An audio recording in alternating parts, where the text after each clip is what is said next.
Shadows before dawn. When loyalty begins to fracture. What would make a man betray the oath he once swore to his leader? A leader he once admired.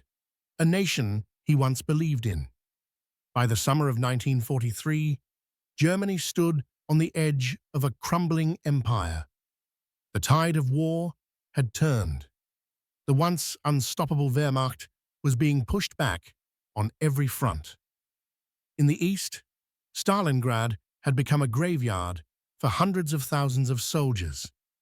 In the west, Allied bombers turned German cities into fields of ash. And in North Africa, Field Marshal Rommel had been forced into retreat. Inside Berlin, the heart of the Nazi regime was still beating, but it had grown irregular, paranoid, and dangerously out of touch. What had once been unshakable loyalty to Adolf Hitler was beginning to erode, silently, cautiously, almost imperceptibly at first. Among the ranks of Germany's officer corps, questions that once would have been unthinkable now lingered in quiet corners. Eyes began to dart suspiciously. Conversations grew shorter. Letters were burned before they could be intercepted. In these whispered moments, something far more dangerous than bullets was forming. Doubt. Not from traitors, not from the enemies of the Reich, but from within. Among those who had bled for the Third Reich, who had risen through the ranks under Hitler's command, who once toasted to victory in his name. They had believed. But now, they were beginning to ask, what if our loyalty is destroying Germany? As Berlin descended deeper into a war it could no longer win, the inner sanctum of the military elite faced a dilemma as old as warfare itself. Is blind obedience still honorable when it serves madness? The quiet revolt had begun, not with bombs or bullets, but with furrowed brows and hesitant voices. And from that silence came a plan. The men who dared to think differently. When honor confronted power, they were not rebels, they were not fanatics, they were Germany's best. Claus von Stauffenberg was not born to betray. He was born to serve. A man of aristocratic lineage, a brilliant officer, and a devoted nationalist. He believed in duty, tradition, and the greatness of his homeland. But by 1943, he had also lost an eye, a hand, and most of his left arm in North Africa, sacrificed for a war he no longer believed in. And yet, he had never seen more clearly. To Stauffenberg, the greatest threat to Germany no longer came from Allied bombs or Soviet tanks. It came from within, from the Führer himself. He was not alone. General Ludwig Beck, once chief of the German General Staff, had resigned in 1938 in protest of Hitler's reckless march toward war. To Beck, the very soul of the German military, the Prussian tradition of honor and strategic discipline, was being trampled by a madman's delusions. He saw Hitler not as a savior of Germany, but its executioner. Colonel Henning von Treschow, deeply respected within the Wehrmacht, was among the first to whisper what would become unthinkable. If Hitler is the heart of the Nazi regime, then to remove the regime, we must stop the heart. To him, the assassination of Hitler wasn't treason. It was redemption. This triad of courage, Stauffenberg, Beck, Treschow, would become the intellectual and moral backbone of a plot unlike any in modern military history. In safe houses and shadowed offices, they met by candlelight, notes passed hand to hand, messages hidden in books, names written in code. Every handshake was a risk. Every word spoken might mean death. They were watched, followed, listened to, and still they conspired. But they knew that killing Hitler alone was not enough. The regime had grown Hydra-like. Cut off one head and another would rise. What they needed was control. Operation Valkyrie was their answer. Originally designed as an emergency plan to maintain civil order in the event of Allied invasion or internal unrest, Valkyrie gave the reserve army sweeping powers to seize key infrastructure and cities. The plotters saw its potential and rewrote it. Their version of Valkyrie would be activated immediately after Hitler's death, under the pretense of a coup against SS traitors. The reserve army, believing it was protecting the Reich, would unknowingly dismantle the Nazi command from the inside. It was a plan built on deception, precision, and timing. All that remained was the hardest part, pressing the detonator. Valkyrie, when the perfect plan went fatally wrong. July 20th, 1944, Rastenburg, East Prussia. The air was heavy with tension at Wolfschanz, the Wolf's Lair. Adolf Hitler was due to meet with his senior officers for a midday strategy briefing. Outside, the forest was still, but inside, a silent war had already begun. Colonel Claus von Stauffenberg, his uniform crisp, his manner calm, arrived at the compound accompanied by his adjutant. Hidden in his briefcase was a time-delayed bomb made of British plastic explosive, carefully primed just minutes before. He was a soldier of the German army, but today he carried the weight of Germany's redemption on his shoulders. The moment of no return. The conference was moved, unbeknownst to the conspirators, from an underground bunker to a wooden hut. The reason? It was simply too hot that day. Ventilation was better above ground. This single change would alter the course of history. At approximately 12:30 p.m., Stauffenberg entered the room and placed his briefcase beneath the long wooden table near Hitler. Around them stood 24 officers, generals, aides, advisors. With a casual excuse to take a phone call, he stepped outside. The clock was ticking. 12:42 p.m. Detonation. The explosion was deafening. The hut erupted in flame and splinters. The shockwave shattered windows, tore through bodies, and left a crater in the floor. From the outside, Stauffenberg saw smoke rising. He was certain Hitler must be dead. He fled the compound before anyone could stop him. The fatal flaw. But Hitler had survived. What saved him was geometry and chance. Just before the meeting, Colonel Heinz Brandt had unknowingly moved the briefcase to the other side of a thick oak table leg to get a better look at a map. That table leg shielded Hitler from the worst of the blast. 4 men died. Several more were injured, but the Führer, bruised, bloodied, his uniform singed, but alive. Back in Berlin, confusion and hesitation, Stauffenberg returned to Berlin, triumphant. He told fellow conspirators, "The tyrant is dead." And with that, Operation Valkyrie was activated. The plan called for the reserve army to seize control of Berlin's communication centers, government ministries, and key SS headquarters, under the pretext that a rogue SS faction had attempted a coup. For a brief window of time, it was working. Troops were mobilizing, orders were issued, arrests began. But then, something went wrong. Conflicting reports started arriving. Hitler may have survived. In an age without instant communication, verification was slow, dangerously slow.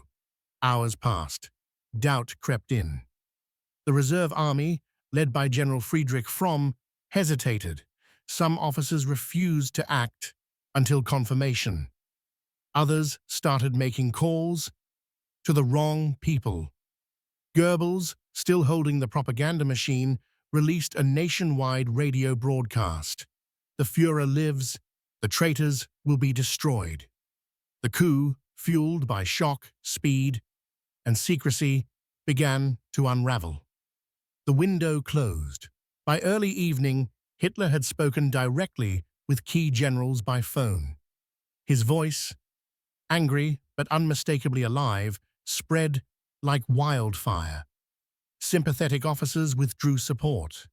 Units loyal to the SS regained control. The heart of the operation, Berlin, was lost to hesitation, and those who had dared to believe they could change the course of history now faced its wrath. The price of courage: collapse, arrest, and execution. Nightfall. July 20th, 1944. The dream had died.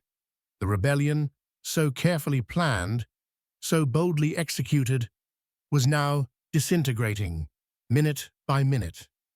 Inside the Bendler block, the German army headquarters in Berlin, Claus von Stauffenberg, the man who had nearly changed history, was arrested alongside his closest collaborators, General Friedrich Olbricht, Colonel Albrecht Merz von Quernheim, and Lieutenant Werner von Haiften. There was no trial. That same night, in the shadowed courtyard behind the building they once hoped would lead Germany's salvation, they were executed by firing squad. Stauffenberg's last words before the shots rang out: "Long live sacred Germany, the Führer's wrath, unleashed Adolf Hitler," survived not only the explosion, but the one thing he feared most: betrayal from within. And his vengeance would be brutal. He demanded a purge unlike anything seen before inside the Reich. Over 7,000 people were arrested in the weeks that followed. Some had been loosely affiliated, others barely suspected. None were safe. Military officers, government clerks, professors, priests, even family members of the conspirators were dragged into Gestapo basements, interrogated, tortured, and sentenced. At least 200 were executed, but it wasn't just death Hitler wanted. He wanted spectacle. Executions by meat hooks. At Plötzensee prison in Berlin, a grim new stage was prepared. Steel meat hooks were fixed to the ceiling. Cameras were installed. One by one, resistance members were strangled by piano wire, hung from these hooks, their death throes filmed for Hitler's private viewing. He watched the recordings with satisfaction, replaying them again and again. This was no longer justice. It was humiliation, a warning, a message written in pain.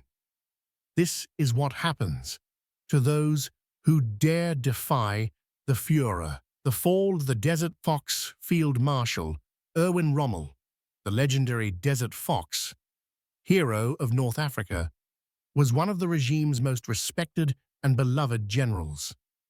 Though not a formal member of the conspiracy, Rommel knew he had been approached. He had not reported it. That was enough.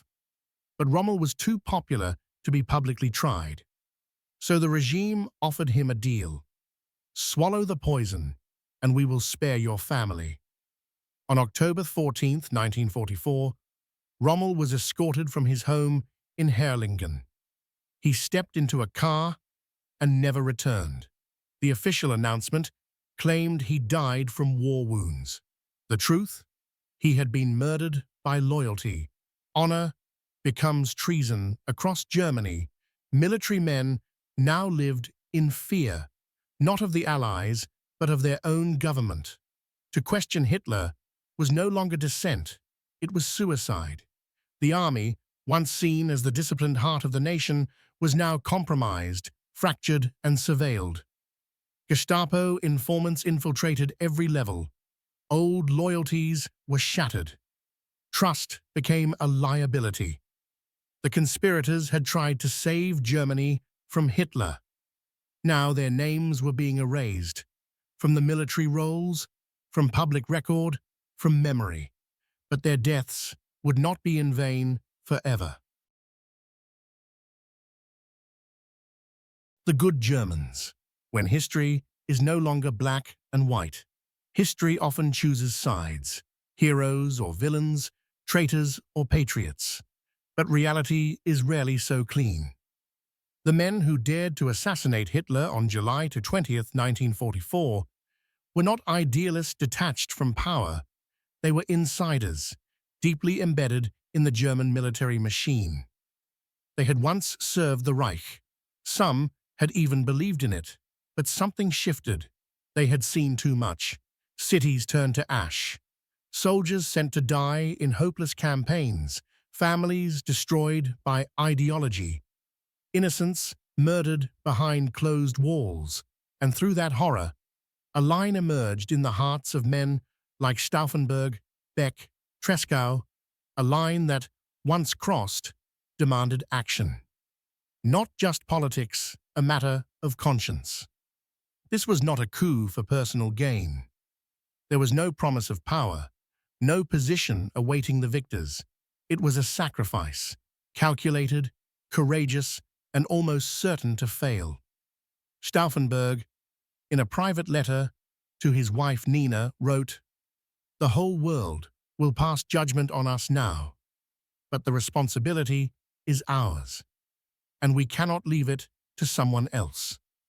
Tresckow, before his own suicide months earlier, left behind this haunting reflection. A man's moral worth is established only at the point when he is ready to give his life for his convictions. Their motivations were not political first, but moral. They believed Germany had lost its soul, and that killing Hitler might be the only way to save it. The burden of betrayal to act against Hitler meant to betray an oath, to defy military honor, and to risk everything: family, reputation, life itself. Many struggled with that burden. They were not rebels by nature. They were officers, trained in loyalty, discipline, and obedience. And yet, they saw clearly that loyalty had become a weapon used by tyranny. Were they traitors? Legally, yes. In the eyes of the Third Reich, they committed high treason. But morally, they stood for another Germany, one buried beneath the propaganda, silenced by fear, yet still alive in whispers and conscience. Final words, final moments on the night of July 20th, in the courtyard of the Bendler block. Stauffenberg stood tall before the firing squad. Despite the darkness, despite the betrayal, he showed no fear. His last words were not for himself, but for the country he tried to save. Es lebe das heilige Deutschland. Long live sacred Germany. Those who died in the aftermath left behind diaries, letters, prayers, and testaments of their intent not to destroy Germany, but to rescue it from self-destruction. Legacy and redemption. For decades after the war, the July 20th plotters were treated with suspicion, even shame, inside Germany. Many post-war citizens saw them not as heroes, but as traitors who failed. Others feared the uncomfortable questions they raised. Where was I when evil took root? But time changed that. In modern Germany, memorials now stand where they were executed. Streets bear their names. Each year, July 20th is honored as a day of civil courage. What they did, though it failed militarily, succeeded morally. They drew a line, one that still resonates. There is a time when silence is betrayal. And in that moment, to act is to redeem the nation. Whispers from the past. What if they had succeeded? They began with loyalty. They were soldiers, fathers, patriots. They believed in a Germany that could be strong, proud, and just. But over time, belief gave way to doubt. Doubt turned into conviction. Conviction became resistance. And resistance led to sacrifice. This was not just a failed assassination. It was a journey, a moral evolution from obedience to defiance, from silence to action. The great what if. What if Stauffenberg's bomb had killed Hitler? What if Operation Valkyrie had succeeded? Would Germany have surrendered early, sparing millions of lives? Would the Holocaust have been halted? Would the Cold War map of Europe look different? Historians still debate these questions. Some argue that the Nazi regime was too vast, too entrenched, that even without Hitler, SS loyalists might have resisted, civil war could have broken out, or Allied forces would still demand unconditional surrender. Others believe a successful coup could have saved Europe from its darkest days, ending the war a year early, preventing the destruction of Berlin, and perhaps even allowing Germany to rebuild with its dignity partially intact. We will never know. But perhaps the more important question is not what they failed to change, but what they chose to stand for. Legacy of conscience. The July 20th conspirators left behind no statues in their time. No parades honored them. No victory songs sang their names. But their legacy lives, not in triumph, but in principle. In a regime built on fear, they chose courage. In a system that demanded loyalty above all, they chose conscience. In a war that consumed millions, they chose to say, enough. The final reflection, history, rarely remembers those who followed orders. It remembers those who broke them, for the right reasons. Their story is not about success. It is about the cost of integrity, about men who chose honor over survival and paid the ultimate price. As one historian once wrote, "In every war, there are those who stand at the crossroads of duty and morality, and in that moment, they choose to become more than soldiers. They choose to become a conscience." So now, the question turns to us. In a world still shaped by power, fear, and obedience, would we have the courage to do what they did? Would you dare to do the right thing when everything around you is wrong?